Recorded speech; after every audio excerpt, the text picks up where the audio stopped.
think a way to go about it is to just make it your free time. Even if I'm not going to take everything out, maybe I just sit down and look at pictures. Maybe I just put a new blade on the razor. Maybe I just sit at my desk and even idle, but you just have to put yourself in proximity to the work. Hello and welcome to Start the Beat with Sykes. My name is Sykes and this is my podcast. Before we get started, I just wanted to take a quick moment to thank everyone who checked out the last episode.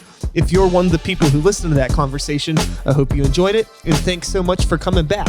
But for those of you out there who are new to the show, welcome. Please feel free to make yourselves at home. And as always, there's beer and soda in the fridge. Hello, my friends. How are we doing today? That warm beer, oh God, I talk about beer and soda in the fridge. That beer was not in the fridge, dog. Not in the fridge at all. So today I'm sitting here next to two friends of mine, two gentlemen, two artists of sorts, two homies, Chay Marshall and Mike Fisher. Make some noise for the internet, my friends. Thank you for having us. Appreciate it. Super. Glad to be here. Let's clap for this. Let's start off in that way.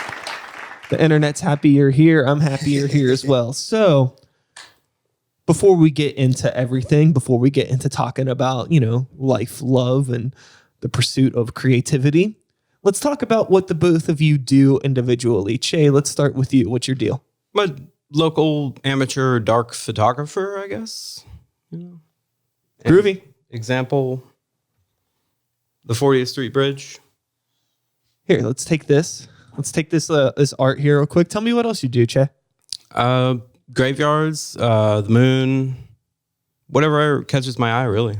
Cool. Super cool. This can, That's yeah. Good. There you go. Yeah. There you go. Mike, what about you, man?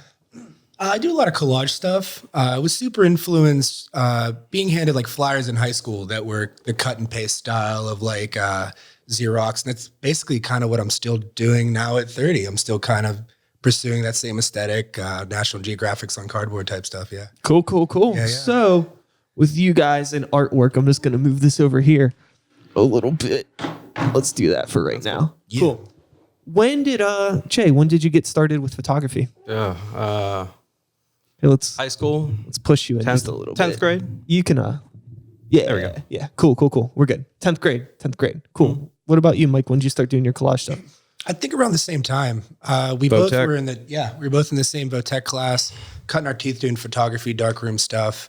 And it was just about like stealing art supplies and using super premium stuff that we had access Making to music. at the time. Yeah, like we wouldn't have gotten into a lot of what I would have gotten into if I would have just had to have, started these crafts on my own, buying these things on my own. It was an opportunity, like free canvases, free ink. You get into this, you get into screen printing. It was an awesome opportunity. What was your art experience like in high school? In terms of like working with a teacher and like the assignments that you were doing versus like what you're doing now? Did you enjoy art in high school?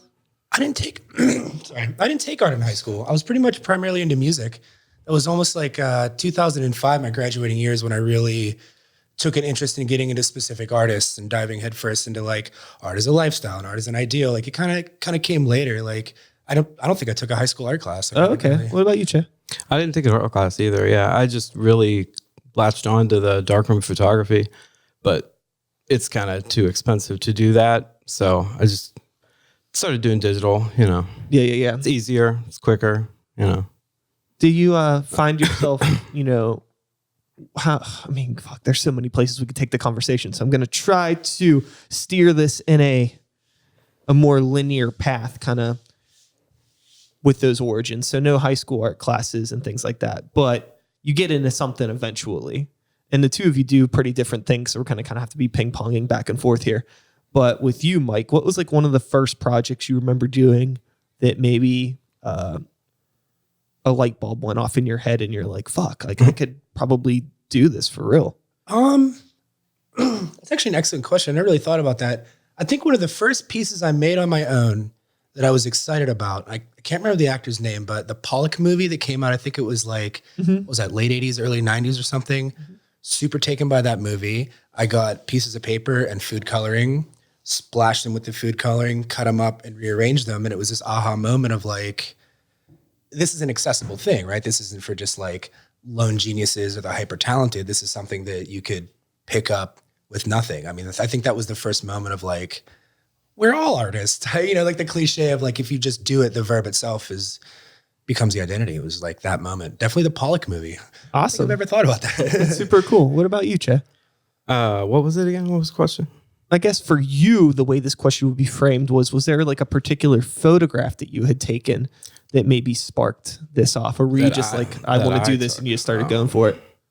I guess I have a spiral staircase picture I took in Greensburg when I was really young, high school, about 10th grade. That probably did it, I guess. Or just some of the crazy work we did in the darkroom, double exposures and stuff, With the advancements in technology jumping forward into the future a little bit, how do you feel as a photographer that's been working now? Because, I mean, you're, in your 30s, I'm guessing? 33. 33, okay. Yeah, I'm 34. How old are you now? 26. You're 26. No, 33. Okay, how old are you? 33. 33, okay, so 33, 33, 34. So, I mean, we literally come from the same, we're life neighbors in some way. Yeah. And with photography over the past decade, the access to technology and what is considered good and bad, and maybe this can even be applied to what you do, Mike, just because of how like accessible digital stuff is now. How has that affected either of you negatively? Like one way it's affected you negatively and one way it's affected you positively. It's easier to get it out there, I guess, one positive. I don't know. It's a good question. I would say in a positive way, it affected me in the way that I see kind of digital collage as a different creature, and wherein you could come up with something first and then seek those images out online and produce that. It kind of drove me back to the primitive. It kind of made me set rules for myself where it's like, this is so hyper accessible.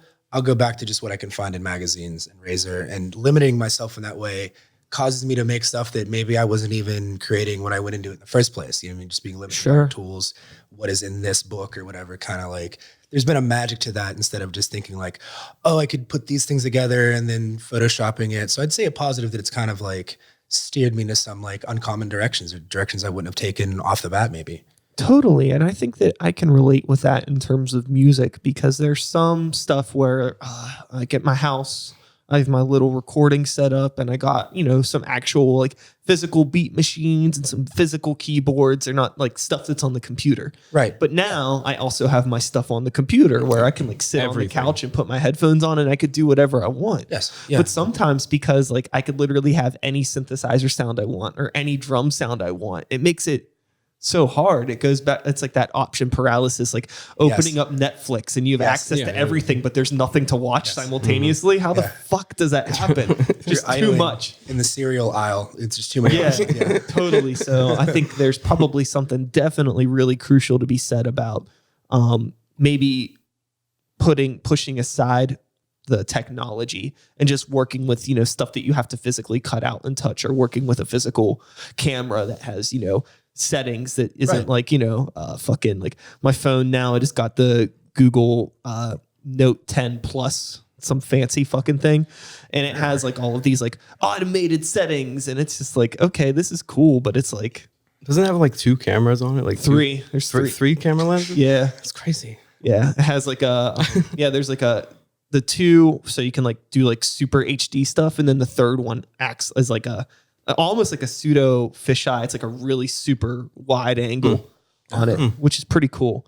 It's pretty cool. I guess. I was able to take a really convenient picture of me and my girlfriend getting breakfast yesterday. I was able to like hold it from here, and I went on the super wide, and you could see my omelet and her. Before my omelet would have been omitted, but so shout outs to Samsung for being very omelet forward.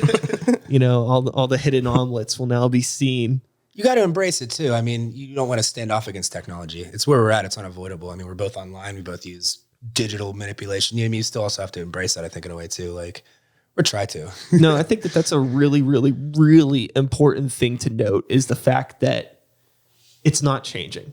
And, we're going to be living in it. So I don't want to say if you can't beat them, join them. But I think there are positive things to take from everything that's happening now. Right. And with current technology, regardless if, you are, somebody that does physical art like you, digital art or music or whatever it is, there's technologies benefiting all of it. And I think it's really easy for a lot of people, especially like grumpy old people, which, now I'm getting to that age where I can be really grumpy and old very easily. We're almost there. It's really easy to be like, fuck it, whatever, all those kids and their Instagram filters and all those people on their Photoshop, or me, I'm like, all them kids and their Fruity Loops. But I mean, whatever, like, a good piece of art at the end of the day is a good piece of art. There's a laptop right now in my house that has a pirated copy of Fruity Loops. No shade on Fruity Loops. You been making beats, bro? You can call it that. Yeah. Yes. We used to dabble a bit. Yeah. Cool. So the two of you have known each other for a while, huh? High school. High school? Yeah, I couldn't Ninth even think of a grade. year. 03 maybe, 02 or something crazy. It's a beautiful thing. I only have like one friend from high school still. And the funny thing is we didn't even really hang out in high school. That's why, low exposure, right? Yeah. I have two. Two? Yep. Yeah, man, that's better than my like 0.1 almost like kind of friend from high school. With growing up and getting into doing all this art shit, we're all in our 30s now. We all have other outside responsibilities of things. I know, some of us in the room have children. Some of us may have significant others. Some of us may have homes. All of these things, all of this adult shit, jobs, all of these things. So what has your work... obviously you're still doing the art, maybe in some aspects is like work, depending on if you have a commission or if you're like vending or something like that. But, I think for a lot of us, there's still like that passion of it. That is like the yin and yang of our like work life and our fun life. Mm-hmm. How do you balance that out, with like your photography and your day job or your artwork and your day job? What's that like? It's tough. Kids and stuff, they come first, they come first. So it's hard to make time for it now, I try to. I make a bit of time, but yeah. I think a way to go about it is to just make it your free time.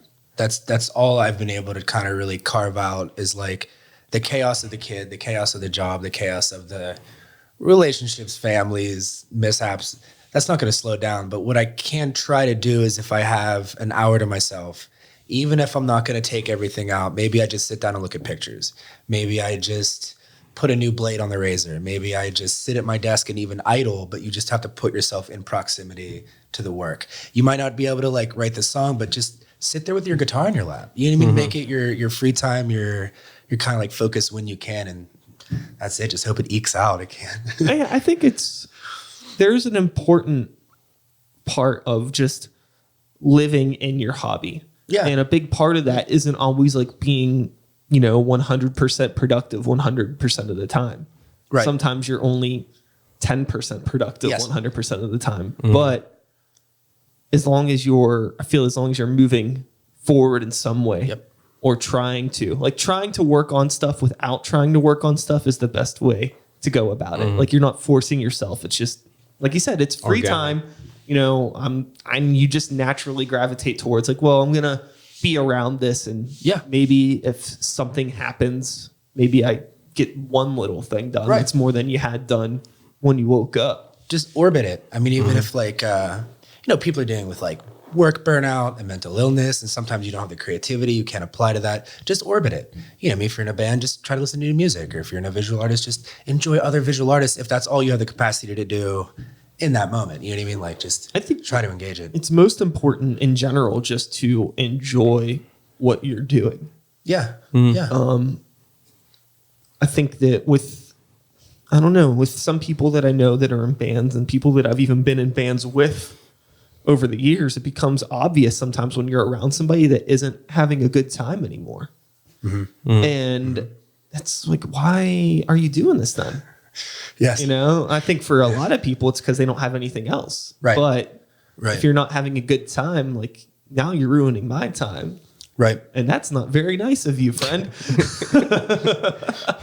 And as a fan, you should consider that too. I mean, if your favorite band breaks up or your favorite visual artist stops output, like there are reasons, like, it just might not be what's best for them. You know what I mean? Like, absolutely. Absolutely. That's the cool thing about art like, if you're doing photography or the stuff that you do, you can work solo. And I think about like the headache that comes with being in a band sometimes. Not all the time. Sometimes it's very beautiful. Right. The collaboration of artwork can be a very, very awesome thing. But also being able to remove yourself from that and just, work on something and have 100% selfish control over it is also super awesome. Because sometimes it can be really hard when you have 5 people in a room that have 5 different correct ideas trying to, battle this thing out, You feel like you're compromising this precious thing you're trying to bring to the table. You know what I mean? Try not to be selfish about it. Like, have you ever done any like client work for anybody, like worked with anybody that's hired you to do a job? I went to school for graphic design, and in general, that was just a bad time in life in general. Okay. And it put me off on seeking that as employment. But like kind of on the healthy side of it, what I try to do is just like flyers for merch. You know what I mean? Just like simple exchange stuff, trade. You know what I mean? Like it's pretty much it. Like, but I struggle with the connection between like art and monetization, and I understand that like at 33, like I should become more comfortable with that. You know what I mean? Like I have the skill, I should be less, I guess, apprehensive about bringing money in on that. You know what I mean? Like, but no. Yeah. I was just gonna ask because like I know sometimes it could be hard even if you are like a solo artist, but you start working with somebody and like the client's vision versus what your vision for a project is and how that could be like the push and pull of that. Yeah. It's only happened with me in situations when somebody asks me to do something for them, if it's like a t-shirt design or an album cover or something, but like what they want is not really what I do. And then it's kind of a thing where it's like, you hit me up because you looked at my stuff. Yes. Right? Yes. Yeah. Okay.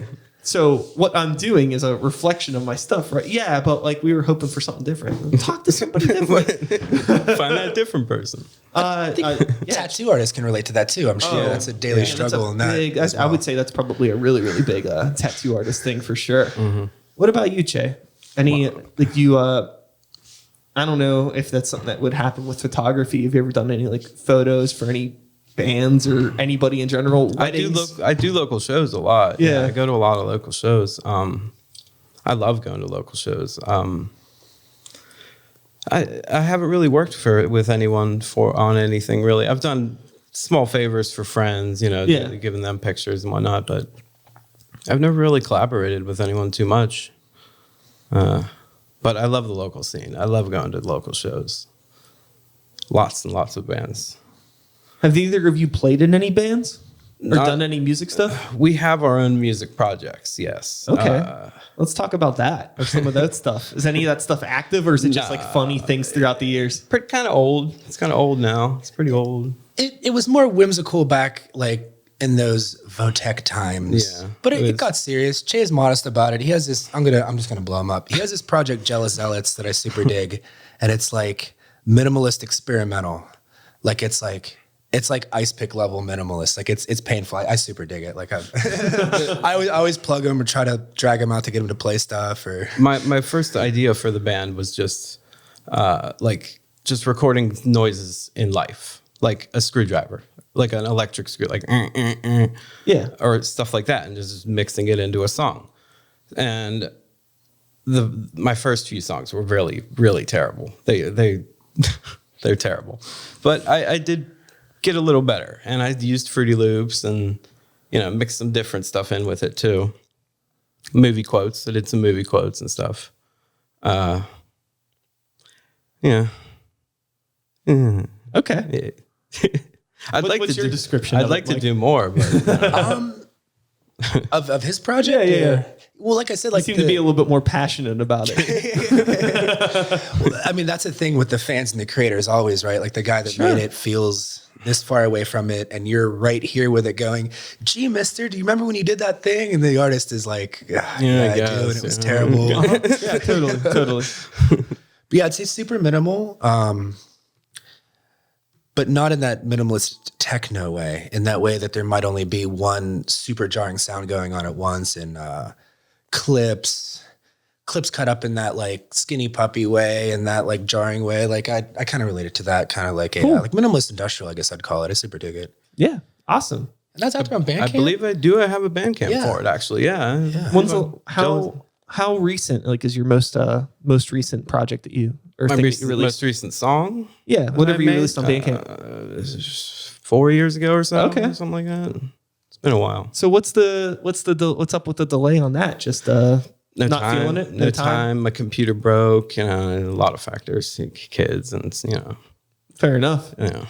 I got more into the photography too. I started printing more and we did more shows, and I didn't have any physical copies of the CD. So just stuck with the photography I gotcha. I'd like to do more though. Does your camera do video? It does. Yeah. You should just turn the video on and just make noise in your camera and upload that to Bandcamp. Bruh. I could.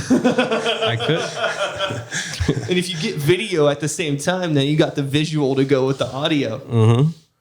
I'm glad you're prodding too. This is one of my favorite things to do, is prod my artist friends into being like, well, why aren't you doing this? Like, well, I'm just always curious, especially when like you're talking with people that, because I think that the thing that's interesting is that the people that, have very just casual projects, whether it's, visual, audio, or whatever, that's like the norm. People that actually like write songs and release them and put them online, that's not that normal. Right. It could seem normal to me because I'm always on, I play shows a lot, and I have people that come on the podcast a lot, and usually they're coming on the podcast because they want to plug something they released, you know what I mean? But like, that's not normal behavior. Right. You know what I mean? So it's always cool to be able to talk with people and remember that there are still just like so many people out there that just do this because they love it, not because they're trying to like put out a fucking album and like trying to go on tour, which I mean, like all that stuff's cool. Touring's great. But like, just like people that do it just for like a genuine interest and passion and staying in it. And also, just people that know how to do those things. It's also really like easy too, to just assume, like I had no idea that you did that. And I probably wouldn't have known if Mike wouldn't have said something about it. He has music projects. I was just gonna ask about that, Mike. What's up with your sounds, bro? Juicy girls. Yeah, me and my buddy Eric, kind of Fruity Loops. Got our ripped copy as young lads, and we kind of cut our teeth on it together. It was cool working with him because he was the exact opposite of me in aesthetic and taste and everything. He was in a very like happy hardcore, super flowery, happy beats, and I was into the like. Same thing his is like let's drag a fork across this thing and use that. Totally. So that project was a lot of fun learning that art with him. He went off into more the DJ route, and I did a project called Squabble. And in the same way that his laptop broke, the record for that is sitting on a broke laptop in a laptop bag in my house. You know what I mean? It's like just it's like, how hard is it to get 3 people in the same room? Sometimes that takes a week's worth of planning. How hard is it to get this laptop fixed? Like, the money and the time and you know what I mean? So it's just sitting there. I'm the same thing where I'm just idling for little to no reason on like. Yeah, it's a pain in the ass. I back up all my stuff now. Actually, this is some people that may watch the show regular, maybe like, what the fuck is this computer that you have? It's been on the past couple episodes, but this is like a backup Windows computer that I have that it works, but my Mac is like literally in pieces in my house right now. I have to but I need the money to get a new hard drive cable, and I just don't have the money right now. So yeah, always that's yeah. So, once I get the money for that hard drive cable, I'll get it and I'll install it and hopefully it'll work. And then I'll have that computer back. Actually, if anyone wants to help some local artists and fix some laptops, I guess you can get some projects going, right? You can kind of grad us fix these things for us. Yeah. Make some local art happen. With, the future, we're living in 2019 right now, almost 2020. Really close, just around the corner. We're in our 30s. We're dealing with the internet right now. Right now, we're on the internet. You may be watching this episode on Facebook or on YouTube, or maybe you're listening to this on Spotify. Or basically, the point that I'm getting at is all the things that you could be interacting with this episode on right now did not exist when we were in high school. Oh, true. Yeah. So, absolutely. What I'm curious about from, one 30-something to a couple other 30-somethings is like, how has the revolution of social media affected your lives, whether that is personally or through your creativity? Go ahead. Not sure. It's such a ubiquitous part of life. It's hard to quantify like what it would have been like without that stuff.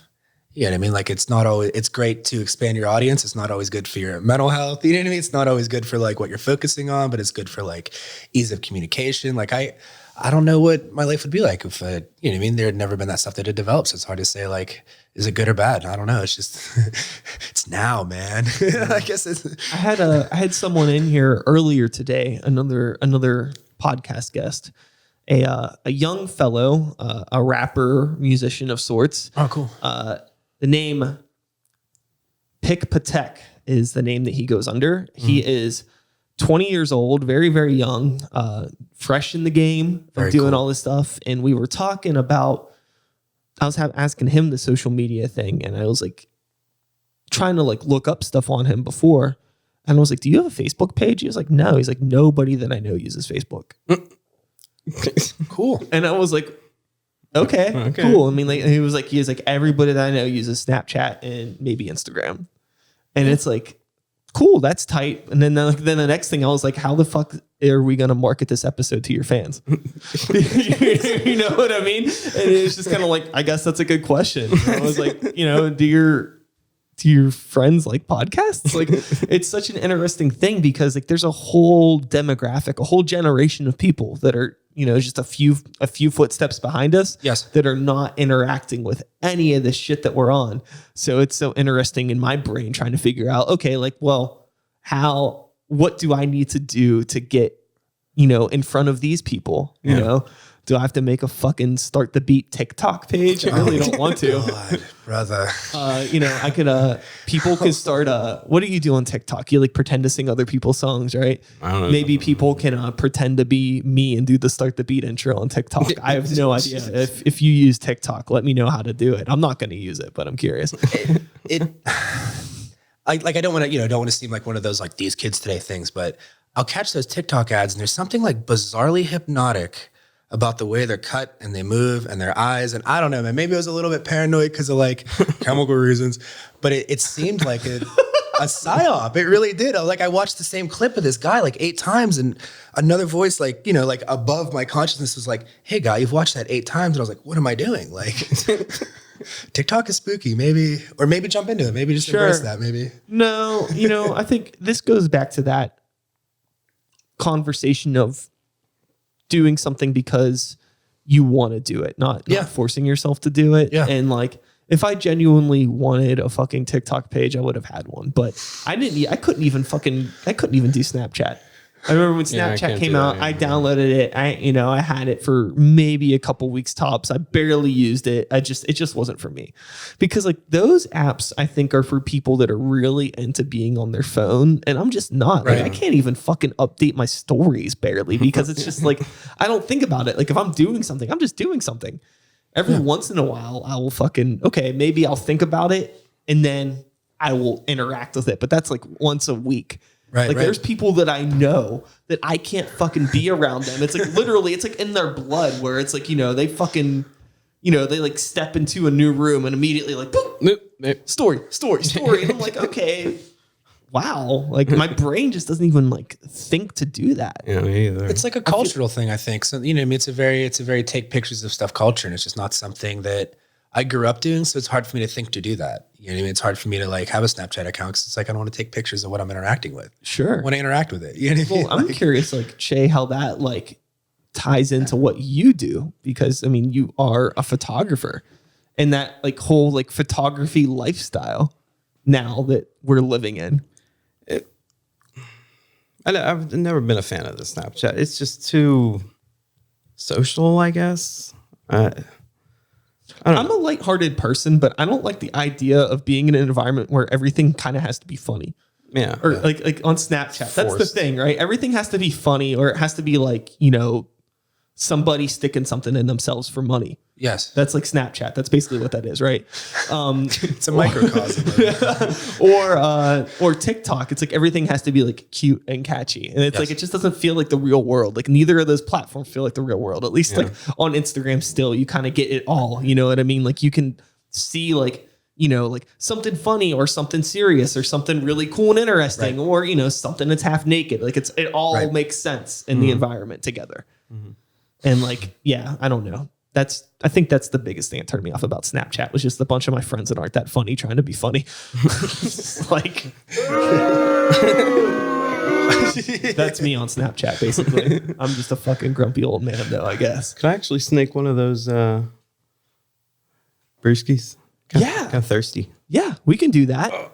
So while I go get a beer, why don't you? I'm going to go up and get it. Okay. But if either of you have places where you have artwork online, maybe you could tell people where they could check that out. And I know you have some more photos, so maybe you can show those off too. Okay. While I am doing that. All right. Yeah. Yeah. Yeah. Oh, I'm going to get on your sample board when you're not at your little station. Right? You can.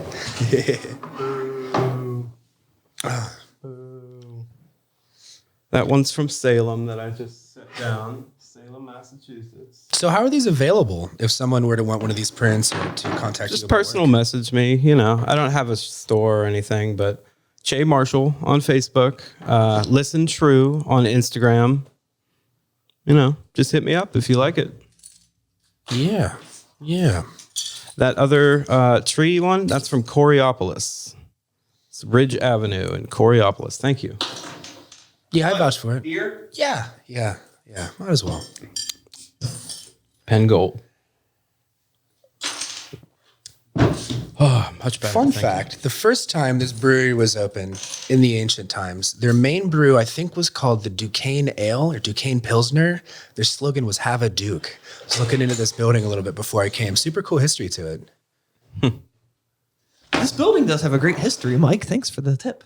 Oh, absolutely. Yeah. Yes. All right. So, yes, we're sitting in Penn Brewery, as many of you know, enjoying a Penn Gold brewed right downstairs. As Indeed. many of you know, Penn Brewery does not sponsor the podcast, but I sponsor them.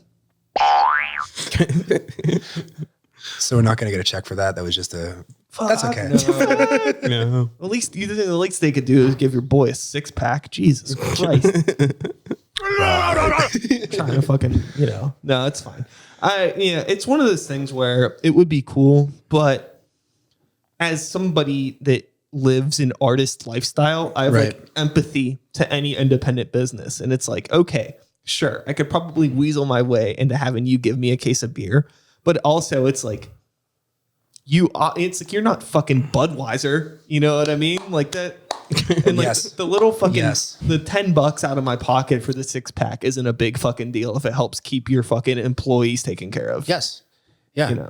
Let's extrapolate that out to all of our artist friends who are photographers or do knitting or whatever the art form is. Like, trading is great, but also like pay for your damn wedding photography, pay for your damn DJs. You know what I mean? Like, let's make these things viable ways to live. Like, it's up to us to make that a viable way to live. Like, yeah, it's the old conversation that this doesn't happen so much anymore, but I remember there used to be a good time in my life. I'd say it's probably more in like my mid-20s. When like people that I knew actually still came out to shows. But I get it. Again, everybody has shit going on. There's a lot of people that still come out to shows, but there used to be that thing where you'd have conversations with people, and this happens every once in a while, especially with the psych stuff, where people ask me like, "Are you still doing the psych stuff?" And I'm like, "Yeah." And it's kind of like, "Oh, like really? You're still doing that? How's it going?" And it's like, it'd be better if you fucking came out, but it's going fine. I don't need you, motherfucker. But there's that whole idea where it's like, like there's some people that they don't want to help you succeed, but the second you do succeed, it's like, oh, I know him. That's my boy. That kind of shit. And it's like, oh, whatever. Conditional support, that bandwagon. Yeah. Mm-hmm. That's one of the weird things. I don't think it's a Pittsburgh thing. I think it's just independent art in general. Everywhere, forever, absolutely. People don't want to support you until everybody else supports you. It's a really weird thing. So I don't know how things happen. I don't know how it works. How you get to that Rubicon to even cross? Yeah, I have no fucking idea. I think that it's important. Put one of yours, Mike? It's You important. can slide mine down if you want. Put one of yours up. Yeah, we got some more art. Yeah.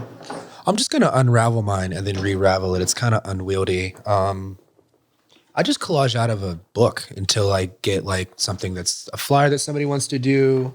I make some prints and posters of then, but I haven't done that in a long time. Got this back from a shop in Ambridge. It's kind of like pretty indicative of my style. Let's see if I can line you up here. As you can see, I do a lot of text. Super influenced by like the cut up method, made famous by like Brian Geisen and William S. Burroughs. Like I said, most stuff I get is from Nat Geo. I do a little bit of painting, but yeah, mostly collage work. Yeah. So get at your boys for some work on flyers and show Like photography. for this piece in particular that we're looking at, if we can unravel it again real quick. Yeah, let me just lay a flat without bumping this mic. Then I do have some questions about your work too, Chay, that we'll get into. We'll pull up some of those pieces. This is the visual part of the podcast. So if you're somebody that is only listening, you could be watching this as well on Facebook and or YouTube. Maybe. I might be done with YouTube. YouTube's kind of grossing me out. It's getting sketchy, like with monetization type stuff. Or? Yeah. They're. I mean, I don't know how true it is, but I'm pretty certain that it's a type of thing where if you don't monetize your videos at this point, like they're not going to help people see your videos. No. And I really don't want to play that game. Right. And like, it sucks because going back to Pick Patek and his younger fan base, like, he was telling me that like a lot of his friends that watch podcasts watch all the stuff on YouTube. Right. And so I get it, but it's like there's that gap where it's so hard for somebody like me to actually get my shit seen on YouTube because I don't want to monetize it. I don't have sponsors and right. So it just gets fucking throttled. And it's like, that's like, what's the fucking point? Why am I taking the time to upload shit to your website if you're not even going to let anybody see it? It's happening on Facebook too. I have like an artist profile and it keeps suggesting for me to promote it for $10 or whatever. And, I see that happening there too. It's weird. The Facebook stuff doesn't bother me as much. I actually had a phone call recently with somebody from Facebook marketing and talked to them for like an hour about how the shit works. And the thing with Facebook that doesn't bug me is the fact that, okay, it's like, well, at least you're like giving me a way to promote this stuff and have people see it. YouTube doesn't do that. If YouTube had a thing that was in YouTube where it's like, okay, if I give you a few bucks and you help me push my stuff, I'll do it because I understand it's like Facebook's a free service. That's true too. There's a lot of money it takes to operate that company. So I don't expect you to like let me just sell things on your platform without you getting a little bit of a cut. I get it. Just give me an option and make it transparent and clear what I'm paying for and give you that option. If YouTube did that, like I wouldn't have any problem. Again, going back to services, like I will pay for a service. Yes. But to just like throttle me and not give me any fighting chance, that's annoying to me. But it still sucks that you have to do it at all. But it's business, baby. What do you want? We're here. We can only adjust. You can't fight the title. Yeah. So on this particular piece that we're looking at right now, Mike, the background of this, was that something that you painted or is that background a bit of a collage too, like this blue and green sort of thing? This is out of an older notebook. So the background of it is, it's actually, I kind of caught the spiral in it when I made the poster. Cool. I wouldn't even have noticed that if you wouldn't have pointed that out, Chay. It's rare that the background is painted now because when I was primarily making these things out of a book, that's how I was doing it. But now I like to do kind of try to evolve my style and use less painting and use more pure things I was finding. You know what I mean? Like, totally. Okay, you want this background to be red, challenge yourself and maybe just find like several pages with red elements and you break them down. You know what I mean? So a lot of my stuff now has more of a broken up, chaotic feel. Again, back to that cut up method, I was super influenced by guys like, William S. Burroughs, Brian Geisen, like those type of writers back like right out of high school. And that same, formative period of time that, that's what I was reading while we're cutting things up in the dark room and learning photo manipulation and basic like beat making and cool. Yeah. So I'm curious, Mike, I mean, I guess this is a good question for both of you. In those early years of you starting to do stuff, I imagine you were probably doing things, like stuff outside of collage making, stuff outside of photography, probably dabbling in a few different things. So I'll with you, Mike, since your art's on the table right now, what was the thing about the collage making that like you decided to stick with this maybe over some other things?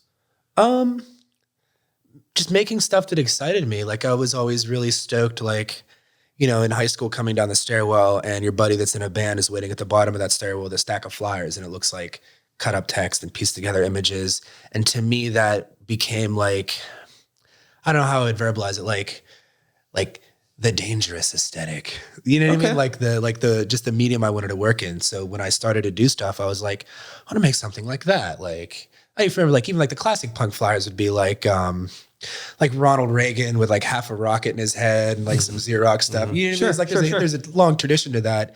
And it's not really like a spoken of tradition in the way that other fine art forms or schools are acknowledged as such. You know what I mean? I don't know what you would call that. I'm really curious.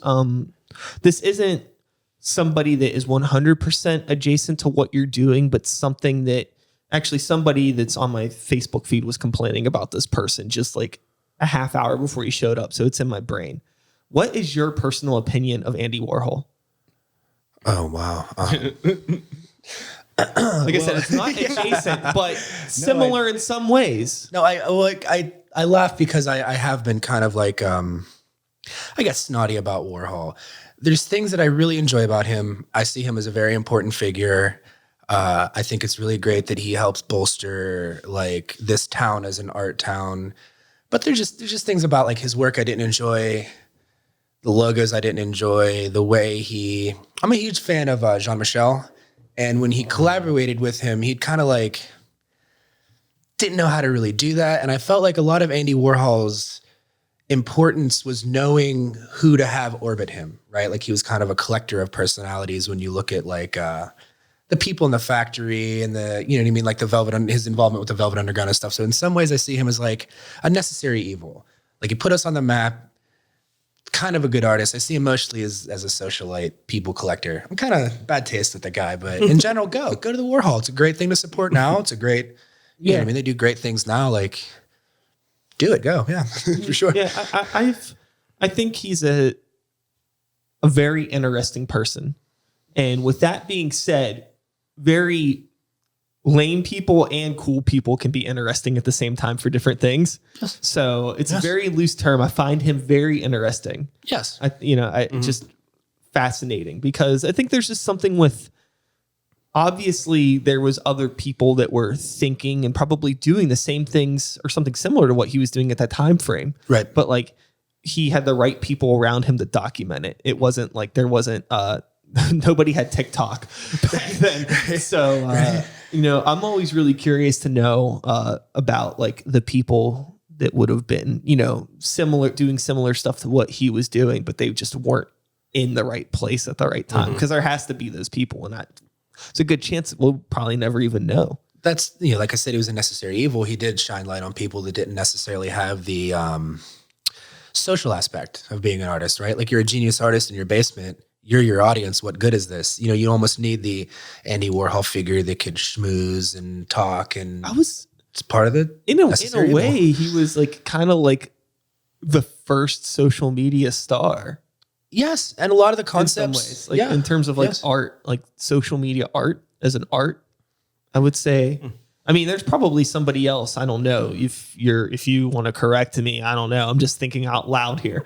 But going back to my conversation earlier with Pick, I was talking about how I think there's, sometimes you get like two different types of people, because with art, whether it's music or visual or whatever, a lot of us get into doing art from a really introverted perspective, not so much like we're super extroverts and we have art that we want to share with the world, right? So you'll do art and then you have a really hard time figuring out how to get it into the world. Yes. Like you have this really great product, but you don't know how to fucking tell anybody about it. Yes. And then on the flip, especially with like a younger rap crowd, there's a lot of people that, their creativity, their art, their music, to be fair, it's very mediocre. Right. But they're fucking awesome at telling people about it. And that's an art in itself. And I feel that like with somebody like Andy Warhol, I feel like on the surface, just like very mediocre concepts, but he was so good at talking about it that it became good. Yeah. Yeah. It's almost like his ability, like his social ability was like his greatest piece of art. Yes. But not everybody has that. And it's so interesting. Like, I'd say it was necessary evil. And a lot of the concepts he talked about, like 15 Minutes of Fame, the film tests he was doing. I mean, are these not the social networks around now? It's like almost a manifestation of a lot of that stuff. I almost wonder if, the ideas that he threw out there kind of got into people's heads, and it wasn't necessarily so much being a fortune teller, but actually like a shaper of the future in some ways. I have no idea. Yeah. Not smart enough to answer these things. I'm just thinking out loud. But overall, I was also kind of like thinking about like my friend that was like, why was he complaining about Andy Warhol? Where did that even come from? It's like I've been in that situation too, where I've been like, oh, that guy was. Yeah, I was like, where did this even come from? Like, what are you thinking about to put this out into the world? It's like one thing to have those feelings, but to just like, unsolicited commentary on Facebook. Yeah. But I guess that's kind of what it's there for. I have no idea. That's what it's built on, essentially. Yeah. With Chay, let's dig into pick a piece. That one up front is good actually, because this can answer some questions of mine. So let's kind of like hold it up just a tad bit for. It should. Let's see if we can prop this up against the laptop. Yeah, there you go. We should have brought a stand. Okay, I have one. So, cool. Bag. Fuck it. Yeah. So with this photo, I'm curious about your process, because with the technology and the era that we're living in now, it's really easy. There's obviously Photoshop's a big part of everything that, people do with photography. So I'm curious how crucial is like post-processing stuff in with your work? In this one, not much, actually. I did not do much to this one. I tweaked the contrast a bit. It was a really foggy day. I took probably 30, 35 pictures that day. I went up to Coriopolis Cemetery, too. I have a bunch of crazy shots from up there, too. But then we have a relative that lives right down at Coriopolis. We went down there and hung out, and her street was all fogged up like that. It's crazy. So do you then, I don't know if this is like something that was particular to this day or in general with you as a photographer, do you prefer to like kind of like get it in camera as much as possible and not have to do a whole lot in post? I'd prefer, yeah, mostly like, especially fog and, weird lighting and whatnot. I try to catch that as much as I can. It's rare, I feel like that's the beauty of it. And the thing that being sucks, in the right place at the right time. That's what I love looking at old photographs. Yes. I'm like, how the fuck did you do this? Because like, I mean, regardless, even though nowadays you can take a photo like this and it's a super cool photo, it's like, I have no way of knowing like what the process was like. Right. It's almost like the way like listening to music is nowadays. It's like, is that really that person singing, or is it, a computer fixing everything up? And it was a big process back in the day to make prints. Took a lot of time. Yeah. It's the same thing with music. It's so like, I don't know. I try not to be jaded about it because I think it's great that everybody can make music and record music and absolutely put it out there in the world. But like I've made this joke before, where if Spotify is the new CD store, which it essentially is, we don't have CD stores anymore. So you walk into Spotify and you're looking for something to buy, right? Yeah. Back in the day when you went to the CD store, it wasn't filled with everybody's CDR demos. Yeah, that's like kind of what Spotify is in a lot of ways now. Because everybody can put their thing up there. And that's great that you can do it, but also like it just doesn't mean shit anymore when you tell people like, oh, I'm on Spotify. For like a very short period of time, it was actually like, where can I find your music? On Spotify? Yeah. Oh, really? Wow. Legitimacy. This is legit. Legitimacy, yeah. And now it's like, no, any asshole with $10 can get their album on Spotify. But hell yeah, too. Yeah. Hell yeah. It's also cool. But also, God damn it. It's painting some snares, that kind of stuff. We fallen. So one thing that I think is like actually super fascinating is Chay, your art, your work. You are somebody that is trying to capture a moment really quick, like boom. In Mike, it's almost like it couldn't be any more opposite. Yeah. And I couldn't do what I do without dudes that... Yeah, I was going to say, it's like you're almost like, sometimes I bet you there's a lot of times where you're taking somebody's moment and like finding a way to recreate it. Yep. I'm just applying context. I didn't create anything I do, really. Yeah. Have the two of you ever collaborated on anything visual? Like, have you ever worked with any of his photos or anything? It's a good question. I don't think so. What the fuck? Maybe in Votech we might have worked on a few things together. Yeah, but I think it goes back to that 3 people in the same room thing. Like, when are we together to casually do that? Yeah. We should do that. Thank you. You're welcome. Yeah. That's what we're we here should for. do that. Yeah. It's always interesting. There's been plenty of times where it's like sometimes you just don't think about it. Like, if you've known somebody as long as the two of you have known each other, I know people that are in bands for a long time. I mean, I guess it kind of happened with Sykes and the New Violence. Evan, who is playing guitar for me now, he also plays in Greywalker with me. And me and him have known each other for almost 10 years at this point, a really long time. We've known each other way longer than Greywalker was a thing. And it was one of those things where it's like, man, like I want to find somebody to play guitar in the band, because the person that I had in the band, Brandon, he moved out of state. And then I didn't have anybody playing guitar for a while. And it's just one of those things where it's like, it was right under my fucking nose the whole time. And then one day it was just like, oh yeah, maybe I should just ask Evan. Yeah. It's like, we're around each other all the time anyways. How novel. Yeah, and it was an incredibly good idea. Like, it was the one you're with. He is good. Yeah, but it's just one of those things where, like, again, it's just like, sometimes I think it's really easy to make things seem more complicated or impossible than they really are. Right. You know, you might tell yourself, if you are, like, let's say, like, you're a photographer or you want to be a photographer, and like, oh, well, you know, I just can't get that camera right now. It's like, okay, well, let's work with what you got. Yes. That's what I did. It's like, you know, work with what you got. I mean, shit. And I feel like the average person now probably has a better camera on their phone than the best digital camera that you could have bought 10 years ago. Yes. Yeah. And Probably.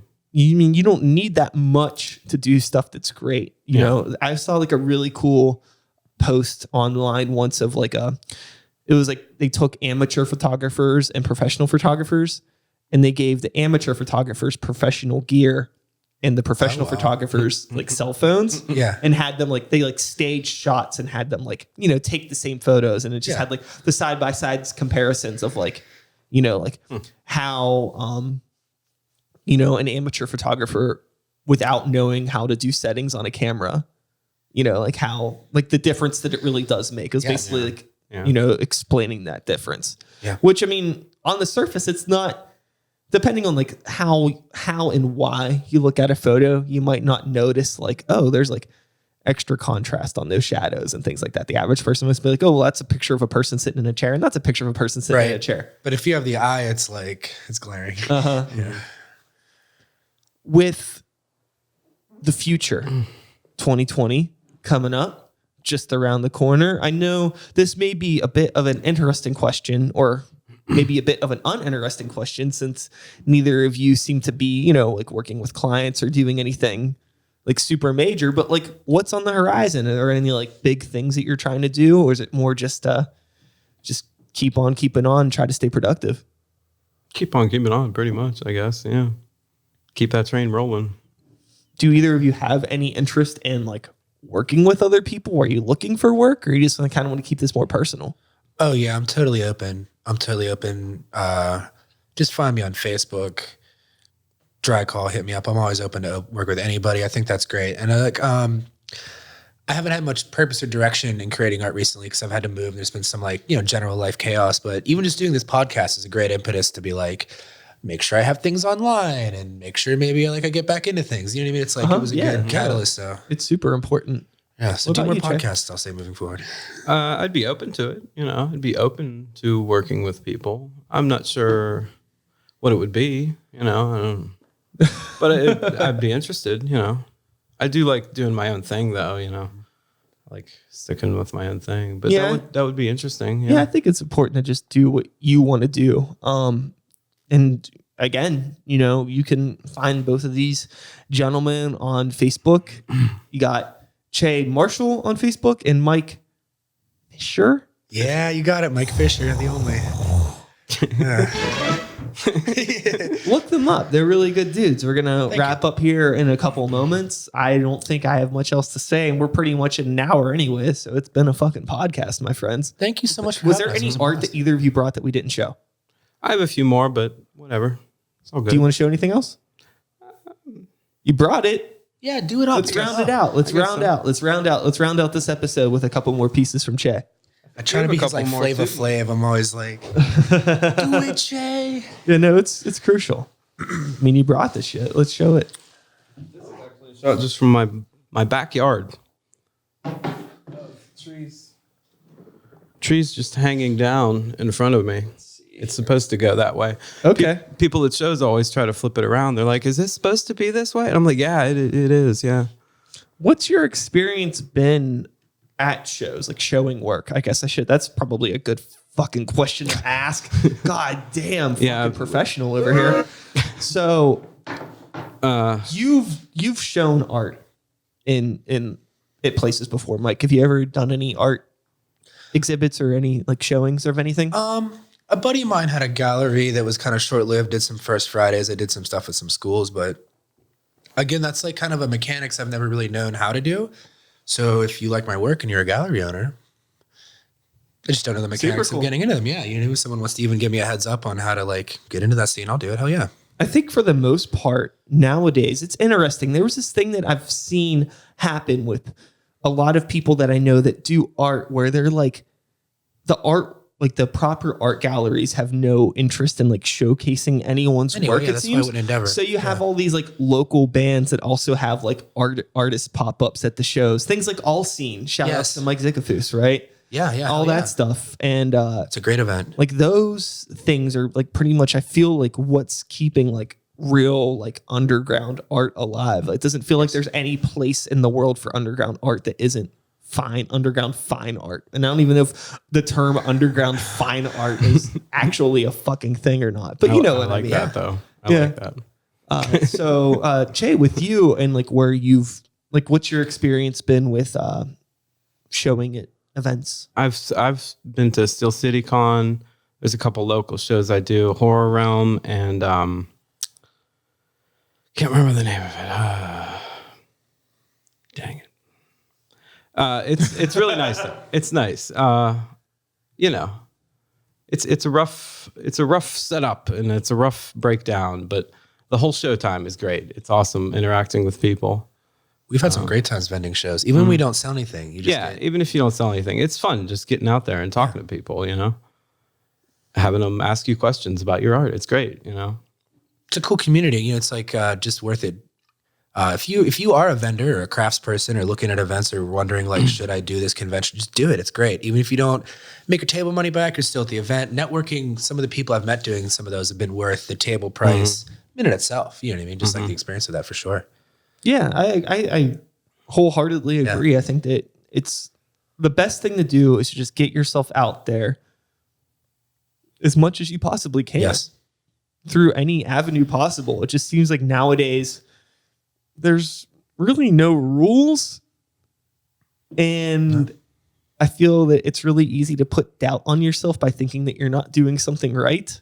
But there's no rules. There's no right way to do any of this. It's constantly evolving and changing. And I think that worrying about that too much is just, it's nothing but a problem. So I would say just break the rules, do what you want to do. And if you see an opportunity, take advantage of it. That's true too. Absolutely. Absolutely. Yeah, I love it. Art is tight. Art's the shit. And with that being said, I just had a random thought, man. Either of you sign up for Disney Plus yet? Yes. Yeah. Man, The Mandalorian. I got to watch episode 2 of Mandalorian. Awesome. Episode 1 is fucking sick. 1 was amazing, but 2 is... I'm fucking stoked. I just randomly thought about that right now. Oh my God. It has nothing to do with anything. You're in for a treat if you're watching it tonight. I have to go to the grocery store after this, and I gotta get some food. But while I'm there, your boy's gonna buy some snacks. And then he's going to watch the fucking Mandalorian episode 2. Do you know how often they're going to be releasing the episodes? My lady said it's coming out the 22nd, the next one, I think. Okay. That's from what I hear. Oh, man. good on them. That's a good move for them. I'm actually glad that they are doing it in a sense that I can't binge it. Yeah. Because I would have already watched all of it and I would be fucking dragging ass today because I would have watched it all last night and I would have been like, oh, I feel like shit, but the Mandalorian is tight. But then like I lose all value too because like whenever like they drop seasons and I watch all of it, it's like I don't have time to actually like soak it in and like enjoy it and like look forward to it. You know, I just watch it all like, oh shit, like, yeah, cool. That was Stranger Things 3 was fine. And then like 2 days later, it's like, I don't even remember it because I was in like a fucking like half awake stupor for, you know, watching half of it. But anyways, with that being said, that is all, folks. Thanks so much for listening. Chay Marshall, Mike Fisher. Thank you so much. Artwork, Pittsburgh, Underground Fine Art over here. Underground Fine Art. That's what we're dealing with. I'll be back again. Well, thank you guys for coming over. I just need to thank you so much for that. Let's having us. Thank you for the since we didn't have a beer at the beginning, let's do a cheers now. Yes. Cheers, my friends. I'll be back again in a couple days with another episode. Same time, same place, same channel. You know the drill. My name is Sykes. Start the Beat 2019. Woo! Woo! I surprisingly don't have that sound. I was waiting for it. I don't have it. Now you do. I do not have it, but anyways, I'll be back then. I don't even remember where we're at. It doesn't fucking matter. Let's just fade this out, and the episode is done. Thanks, guys, and we'll see you later. Thanks, guys. Yep.